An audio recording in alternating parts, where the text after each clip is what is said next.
Hi guys, you are most welcome in your online channel. Today we are talking about the second part of the story Eswaran the story teller. Okay, तो आज हम इसके second part का explanation देखेंगे हिंदी में. Okay, तो चलते हैं हम अपने पैराग्राफ पर. His own descriptions were greatly influenced by the Tamil authors that he read. His own का मतलब यहाँ पर ईश्वरन से है. Okay, His own descriptions were greatly influenced by the Tamil authors that he read. Eswaran का विवरण या ईश्वरन की कहानी उन तमिल लेखकों से भी अधिक प्रभावी थी जिनकी कहानियां वह पढ़ा करता था. मीन्स तमिल लेखकों की कहानी वो पढ़ता, लेकिन वो जब इस कहानी को सुनाता तो और भी ज्यादा इंटरेस्ट आ जाता उसमें. When he was narrating even the smallest of incident, जब वो सबसे छोटी घटना का भी जिक्र करता, छोटी सी कहानी की भी बात करता, he would try to work in suspense and surprise ending into the account.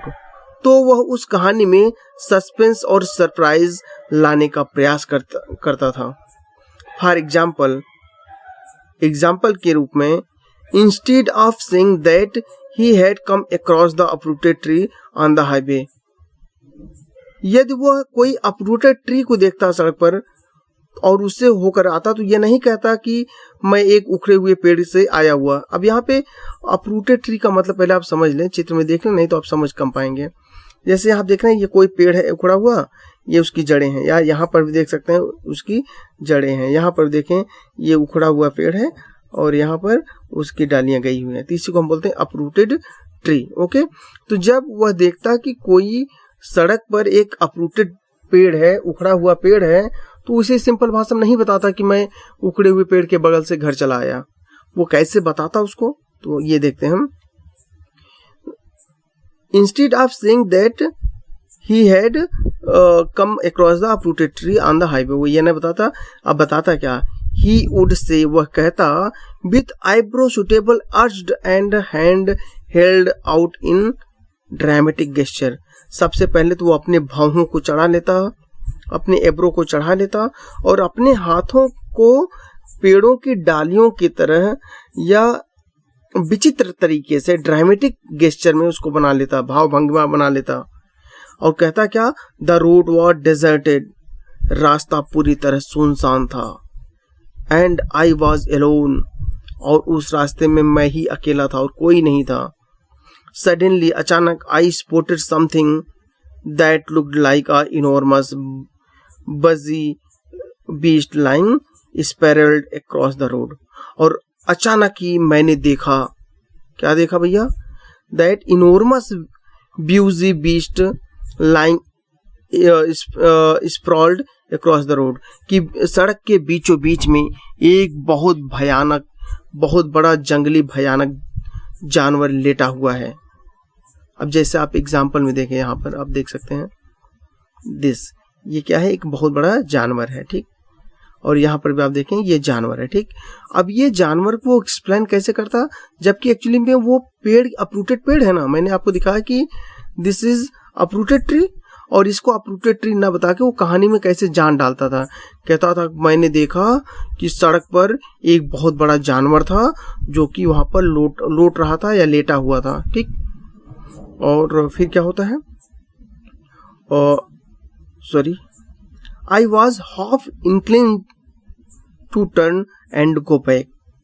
पहले तो मेरा मन हुआ कि मैं वापस चला जाऊं, मीन्स मैं अपने आधे मन से वापस जाना चाहता था, बट लेकिन एज आई केम क्लोजर, लेकिन जब मैं उसके पास पहुंचा, मीन्स अपरूटेड ट्री के पास पहुंचा, आई सा that it was a fallen tree.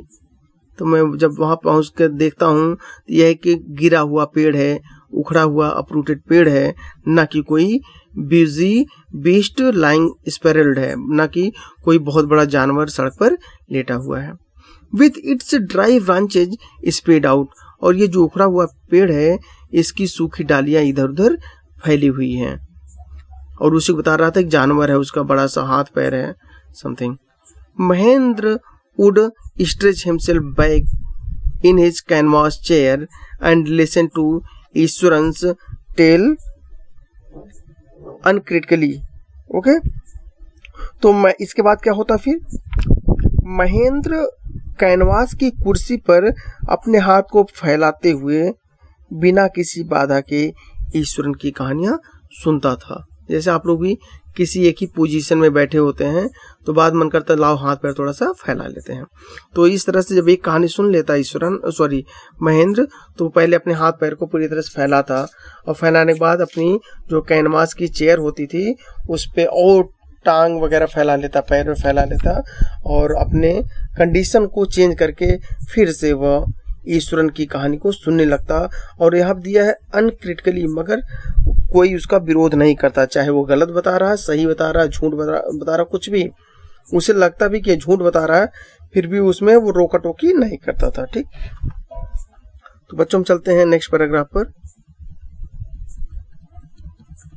Okay, the place I come from is famous for timber. फिर आगे ईश्वरन कहते हैं कि किससे कहते हैं, आप ये जान रहे होंगे, ये कह रहे हैं महेंद्र से। कहते हैं कि महेंद्र, मैं जिस जगह से आया हुआ हूँ वो जगह लकड़ियों के लिए फेमस है।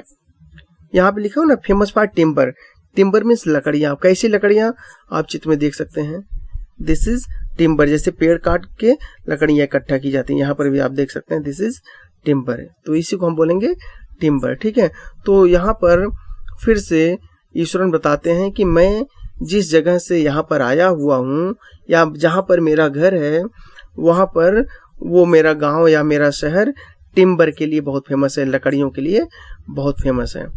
ईश्वरन वुड बेगिन, ईश्वरन फिर बताने लगता है, बेगिन करता है, स्टार्ट करता है कि there is a richly wooded forest all around, और मेरे घर के आसपास में बहुत घना जंगल है। वुडेड फॉरेस्ट, ठीक, और यहाँ पे रिची लिखा हुआ मीन्स एक घना जंगल, कहाँ पर, ऑल अराउंड, मेरे घर के आसपास। बताते हैं मेरे घर के आसपास एक बहुत घना जंगल है। The logs are hauled on the lorries by elephants, और लॉक्स माने बड़े बड़े लकड़ी के टुकड़े, ऐसे टुकड़े जो काफी देखने में बड़े होते हैं। ठीक, आप इमेजिन करें यहाँ पर, जैसे ये देख रहे हैं आप, ये मोटा वाला लकड़ी है, अब ये इसी को हम बोलते हैं मोटी लकड़ी, मतलब समझ सकते हैं आप ना, इसी को बोलते हैं हम लोग लॉक्स। द लॉक्स और हॉल्ड, जो लॉग होते हैं बड़े बड़े लकड़ी के टुकड़े होते थे, हॉल्ड माने खींचे जाते थे, on the lorries by elephants, हाथियों के लोरी द्वारा। मीन्स जो बड़े बड़े लकड़ी के गट्ठे होते या बड़ा बड़ा टुकड़ा होता उसको इंसान नहीं उठा पाता था, तो उसको हाथियों के द्वारा खींचा जाता था। They are huge well fed beast, फिर बताता हाथी क्या होते हैं, तो बताता है कि हाथी बहुत ह्यूज माने बड़े, बहुत बड़े फेड बीस्ट हैं, बहुत बड़े खाने वाले जानवर हैं। मीन्स हाथी बहुत बड़े होते हैं देखने में, तो उन्हीं बात कर रहा कि वहाँ पर जो हाथी के द्वारा लकड़ी खींची जाती है, एक्चुअली में हाथी इसलिए खींच पाता है क्योंकि वो बहुत बड़ा जानवर होता है।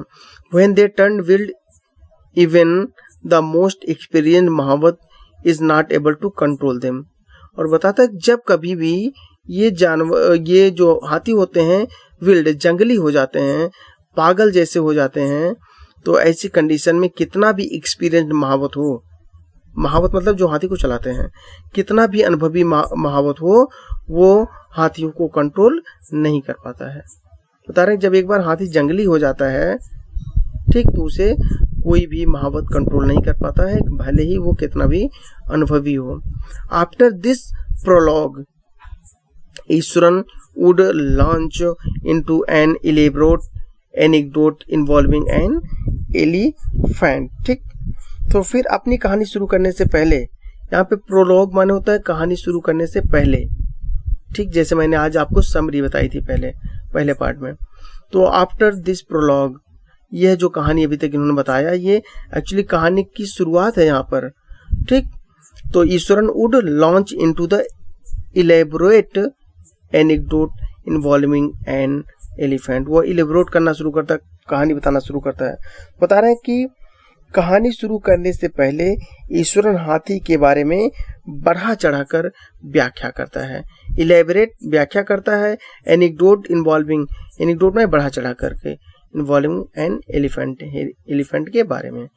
मीन्स जब ये कहानी शुरू करता है उसके पहले ये पहले हाथी के बारे में बढ़ा चढ़ा के बता रहा कि हाथी बहुत बड़े जानवर होते हैं और ये बहुत बड़े बड़े लकड़ी को खींच लेते हैं। जब हाथी पागल जैसा हो जाता है तो उसे कोई कंट्रोल नहीं कर पाता, तो इस तरह कहानी वो बताते हैं। ओके, आगे चलते हैं। वन डे, एक दिन, a tusker escaped from timber yard. एक दिन एक टस्कर एस्केप्ड, बचकर भाग जाता है, from timber yard, timber yard से। अब टस्कर माने क्या होता है? टस्कर माने भी हाथी ही होता है बेटा। जैसे आप देखें यहाँ पे, ये देख रहे हैं आप हाथी, और यहाँ पे एक लकड़ी लगी हुई है। एक्चुअली ये टिम्बर यार्ड है, ठीक है। पीछे देखें आप, जगह दिख रही होगी, तो ये टिम्बर यार्ड है। ओके, तो बता यहाँ पे ईश्वरन बताते हैं कि एक दिन एक हाथी, टस्कर माने हाथी, वो टिम्बर यार्ड से बचकर भाग जाता है। विगैन टू रोम अबाउट, और वो इधर उधर रोम करने लगता है, भटकने लगता है या घूमने लगता है। स्टैम्पिंग ऑन ब्यूजेज, और वो जो ब्यूजेज होती हैं, झाड़ियां होती हैं, उनको अपने पैरों से कुचल देता है। टीयरिंग द विल्ड क्रीपर्स, और जितनी जंगली क्रीपर्स होती हैं, लताएं होती हैं, उनको खींचकर तोड़ देता है। And breaking branches at will, और यहाँ तक कि वो पेड़ों की ब्रांचेज को भी तोड़ देता है। यू नो, आप जानते हो सर। फिर यहाँ पर ईश्वरन कहता है महेंद्र से कि, महेंद्र को सर बोलता है ना, मास्टर है वो उसका, बोलता है कि ऐ श्रीमान, क्या आप जानते हैं how an elephant behaves when it goes mad. जब एक हाथी मैड हो जाता है, पागल हो जाता है, तो वो किस प्रकार का व्यवहार करता है, क्या आप जानते हैं? Eswaran would get so caught up in the excitement of his own story that he would get up from the floor and jump about, stamping his feet in emulation of the mad elephant. जब वो महेंद्र कुछ नहीं बोलता है, उसके पहले ही Ishwaran would get so caught, Ishwaran खड़ा हो जाता है, so caught up in the excitement, उत्तेजित होकर, और यह बताते हुए मैं बता रहा हूँ कि हाथी पागल होता है तो कैसे बन जाता है, ये बताते हुए वो एक्साइटमेंट हो जाते हैं। और क्या करते हैं एक्साइटमेंट में? He would get up from the floor, वो जल्दी से फर्श से उठ जाता है, जो फ्लोर होता है जहाँ पर वो जमीन पर बैठा होता है, वहां से खड़ा हो जाता है। एंड जंप अबाउट, और तुरंत कूदने लगता है जैसे कोई हाथी कूदता हो। Stamping his feet in emulation of the mad elephant, और अपने पैरों को मैड एलिफेंट की तरह, पागल हाथी की तरह पटक करके नीचे सामानों को कुचलने लगता है। ठीक, स्टैम्पिंग हिज फीट, इमेल्युएशन। ओके, तो इस प्रकार से हमने देखा कि किस प्रकार से उन्होंने बताया कि जब हाथी पागल होता है तो कैसे पैर को उखाड़ के नीचे पटक देता है और डालियों को तोड़ने लगता है, तो तमाम चीजें यहाँ पर करने लगता है। तो गाइज बस इतना ही हम इस पार्ट में देखेंगे, सेकंड पार्ट में। अब नेक्स्ट हम थर्ड पार्ट में देखेंगे, ठीक है। तो गाइज को आप ध्यान से देखिएगा, समझिएगा, और फिर अगर अच्छा लगे तो इसको लाइक करके अपने दोस्तों के पास जरूर फैलाइए। Thank you guys.